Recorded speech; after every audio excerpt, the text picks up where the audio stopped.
डनकाशी news channel, सच है तो बोलेगा। बलिया कलेक्टर परिसर में आयोजित कंबल एवं ट्राईसाइकिल वितरण कार्यक्रम में पहुंचे प्रभारी मंत्री दयाशंकर मिश्र दयालु ने विभिन्न समसामयिक मुद्दों पर अपनी प्रतिक्रिया दी। इस दौरान उन्होंने समाजवादी पार्टी अध्यक्ष अखिलेश यादव द्वारा SIR को लेकर की जा रही आलोचना को बेबुनियाद बताया। प्रभारी मंत्री ने कहा कि देश में प्रचलित वोटर लिस्ट को शुद्ध और परिष्कृत किया जा रहा है, जिसका सीधा लाभ समाज के लोगों को मिलेगा। उन्होंने आरोप लगाया कि अखिलेश यादव तथ्यहीन बयानबाजी कर रहे हैं और झूठा पानी पीटने का काम कर रहे हैं। वहीं मृतक BLO के परिजनों को आर्थिक सहायता के सवाल पर उन्होंने कहा कि यह मानवीय संवेदनाओं से जुड़ा विषय है, मदद जरूर होनी चाहिए।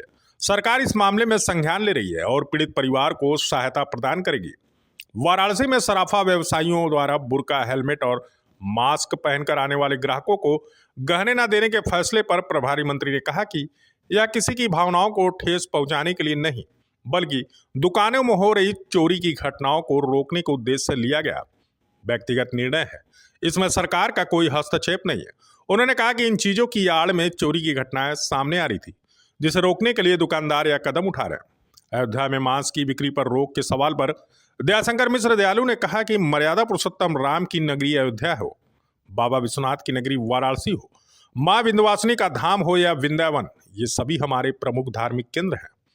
उन्होंने स्पष्ट किया कि धर्म में जिन चीजों का निषेध है, यदि वे शहर की परिधि के बाहर बिकती है तो कोई आपत्ति नहीं, लेकिन शहर के भीतर आने वाले तीर्थयात्रियों का ऐसी चीजों से सामना नहीं होना चाहिए। मर्यादा पुरुषोत्तम भगवान राम की नगरी हो, बाबा विश्वनाथ की नगरी हो, माँ विंध्यवासिनी का धाम हो, चाहे वो मथुरा वृंदावन हो, ये पवित्र हमारे धार्मिक शहर है, ये हमारी आस्था के केंद्र हैं, अध्यात्म के शहर हैं।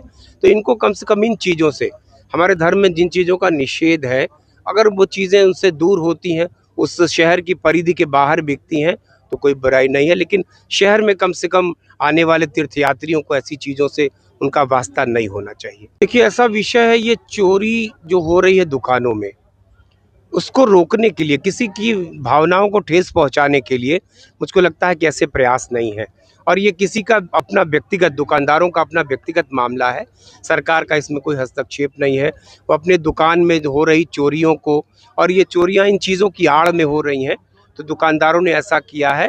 मुझको लगता है कि वो अपनी दुकान की उन चोरियों की घटनाओं को रोकने के लिए प्रयास कर रहे हैं। वो पूर्वांचल की खबरों से जुड़े रहने के लिए आज ही सब्सक्राइब करें हमारा YouTube चैनल डनकाशी, और हाँ, लेटेस्ट अपडेट्स के लिए बेल आइकन को प्रेस करना ना भूलें। और आपके पास है कोई जानकारी या है कोई सूचना, तो हमारे दिए गए नंबर पर आप हमसे संपर्क कर सकते हैं।